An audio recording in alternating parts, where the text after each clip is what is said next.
प्यारे साथियों, आज हम अनसॉल्व पेपर 1 का सेक्शन सी की स्टडी करेंगे। आज हम क्वेश्चन नंबर 11 से लेकर के 14 तक की स्टडी करेंगे।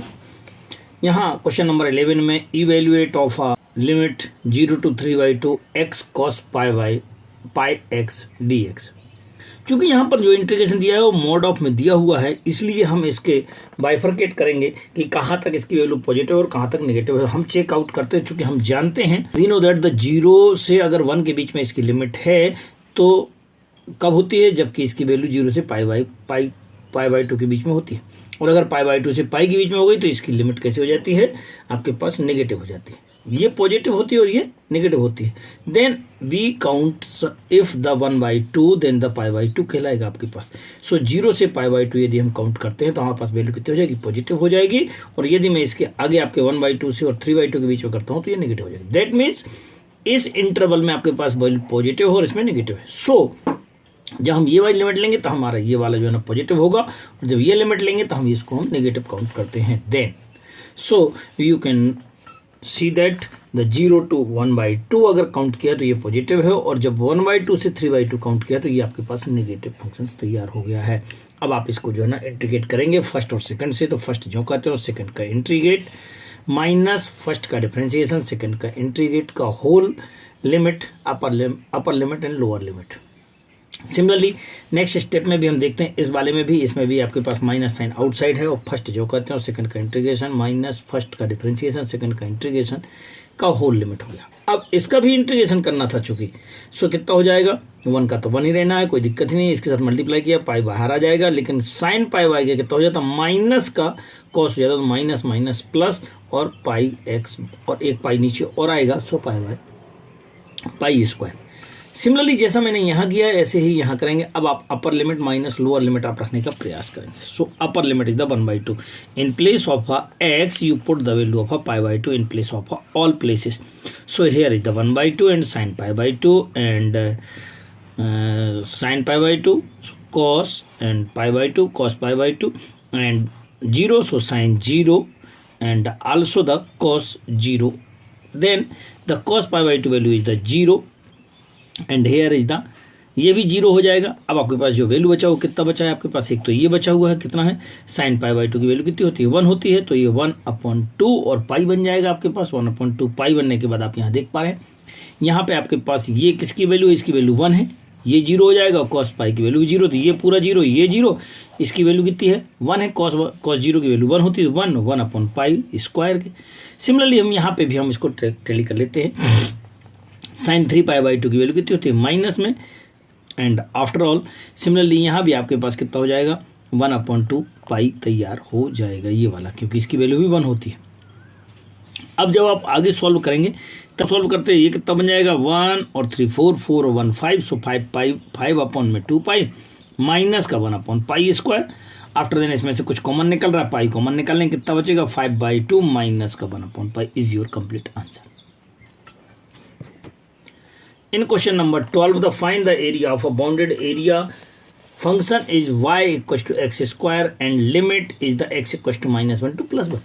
अब हम इसको जब बनाते हैं तो y equals to x square, तो ग्राफ कहाँ जाएगा आपका, y एक्सिस में जाएगा, क्योंकि पैराबोला है, पैराबोला का हम यहाँ फिगर बना लेते हैं और इसको बनाने का प्रयास करते हैं। लिमिट हमारे पास है -1 से +1, -1 से +1 तक के बीच में इसका एरिया निकालना है, तो आप इसको लेते हुए, और लिमिट कितनी होगी, एक्स एक्सिस के साथ में -1 से +1।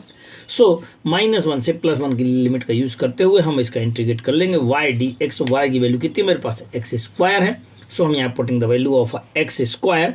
Now you have the limit is the -1 to +1।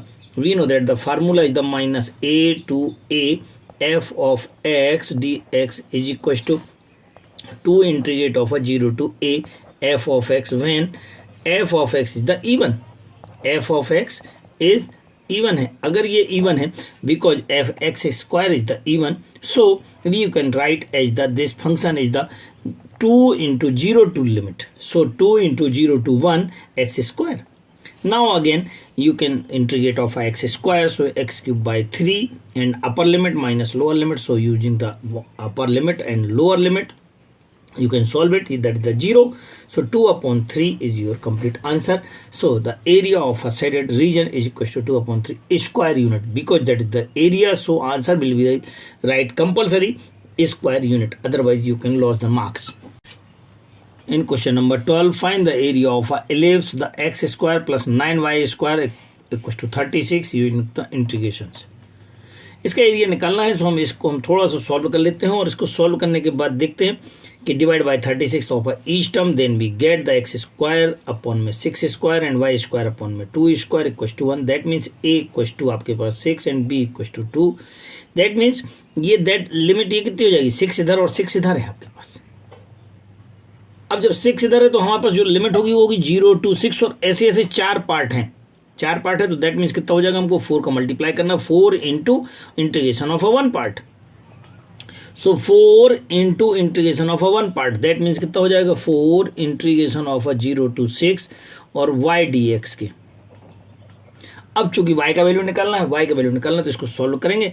That means कितना बन जाएगा, 9y square equal to 36 minus x square, and dividing by 9 you get the y square equals to, and y equals to square root of 36 minus x square root of, and the square root of 9 equals to 3.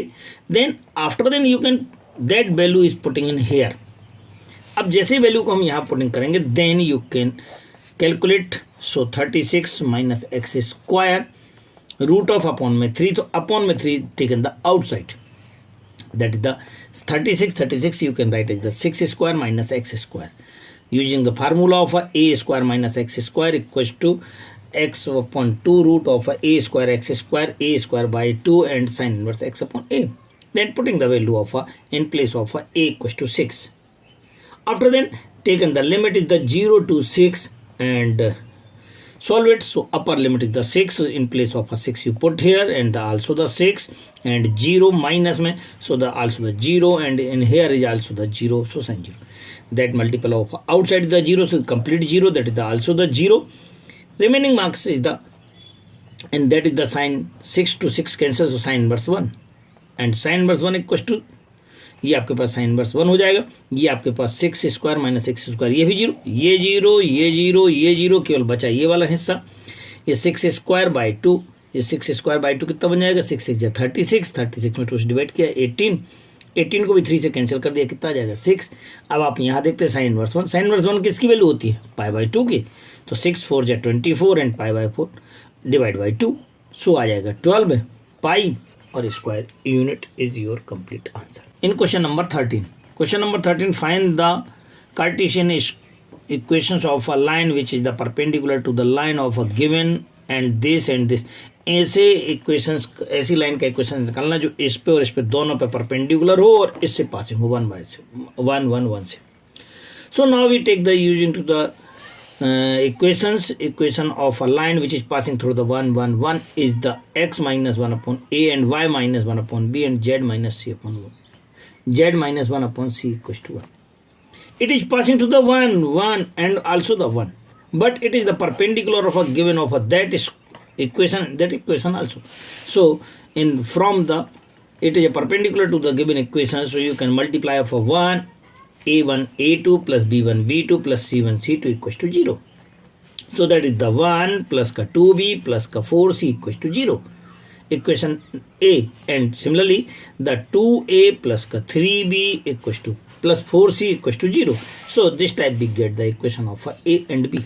After then you can solve it by the cross multiplication method. So a upon 4 2 ja 8 minus 3 4 ja 12 and minus b is equals to 4 1 ja 4 minus 2 4 ja 8 and c equals to so 3 1 ja 3 minus ka 4. And after then you can solve it and get 8 minus 12 equals to minus ka 4, and that is the minus and minus also cancel, so plus ka 4 and c equals to minus 1. That is the ABC. So in the that value of a ABC you can put in the equation of a first. So in place of a you have a minus 4 and b equals to 4 and c equals to 1. Then after then we get the complete answer is the x minus 1 upon 4, y minus 1 upon 4 and z minus 1 upon minus 1 is your complete answer of a. in this question number 14, in the school teacher ask a question of a 3 student, Kanab, Raj and the Subhi respectively. The probability of solving that question is the Kanab, Raj and the Subhi is the 40%, 15% and 50%, 15% and 50% respectively. The probability making to the error, अब उसको solve करने की भी error है कुछ ना कुछ, कितनी है, तीनों के द्वारा एरर है 1.5%, 2% एंड 2.5% है. Then we find based on the given information answer of a following question, find the probability that is the Subhi solve the question and committed of error. सुभी के द्वारा सॉल्व करना है. अगले क्वेश्चन में क्या है, सभी के द्वारा सॉल्व करना. Solving by the questions, find the probability of a community an error and solving the questions. अब इस क्वेश्चन को हम ध्यान से देखते हैं और समझ. So in this question according to the questions, the E1 is the solve by the Kanab and E2 take as the solved by the Raj and E3 solved by the Subhi. According to the question, A is the question has been the same error. So PE equal to कितना हो जाएगा आपके पास, चूंकि यहाँ पर था आपका 40%, 15% and 50, 40%, 50% and 50%. So you can write the 40%, 15% and 50%. And error is the 15%, 2% and 2.5%. So you can write the PA upon E1 is equal to 1.5% and 2% and 2.5%. Removing the percentage sign, then you can divide by the 100. The first question, finding the probability of a Subhi solved by the questions on the community error. सुबह के द्वारा निकलना. सुबह किसको count किया गया, third वाले को, E3 वाले को काउंट किया गया. Then you can write as the, so E3 के साथ निकलना है. So probability of E3 intersection of A equal to PE3 into PA upon E3. इन दोनों की वैल्यूज को रखेंगे, इन दोनों की वैल्यूज को सॉल्व करके यहाँ पे मल्टीप्लाई कर देंगे. कितना बन जाएगा आपके पास, 50 अपॉन में 100 इंटू में 2.5 अपॉन 100, और सॉल्व करके आंसर जो आएगा वो आ जाएगा 0.0125 is your complete answer. In a second question में आपको क्या निकालना था, total probability of a community and the error of a solving the questions. Total निकालना है, मतलब तीनों का. अभी अपन ने पहले किसको सॉल्व किया था, सुबह को अकेले को सॉल्व किया था. जब तीनों को करना है तो तीनों के लिए आपके पास फार्मूला बनेगा, तीनों का मल्टीपल करना है आपको. E1 into A upon E1, E2 into A upon E2 plus E3 into A upon E3. और इन तीनों की वैल्यूज हम ऊपर से उठा करके रख देंगे अपने फार्मूले से, क्वेश्चन से. 40 अपॉन 100, 1.5 अपॉन 100, 1.5 इंटू, और इस प्रकार से हम इसको सॉल्व कर लेंगे. ऊपर का मल्टीप्लाई किया है, कितना आ जाएगा 60, इसको किया 30, इसको किया है आपके पास 125, और एलसीएम कितना हो जाएगा, ये 40. इन दोनों को सबको प्लस करने के बाद 215 अपॉन में 10,000 dividing and get the answer is the 0.125 is your also the complete answer. I hope you understood the lecture and videos, and share to the another students also, which student are not allowed to my channel. Then you can subscribe my channel. Many thanks for you.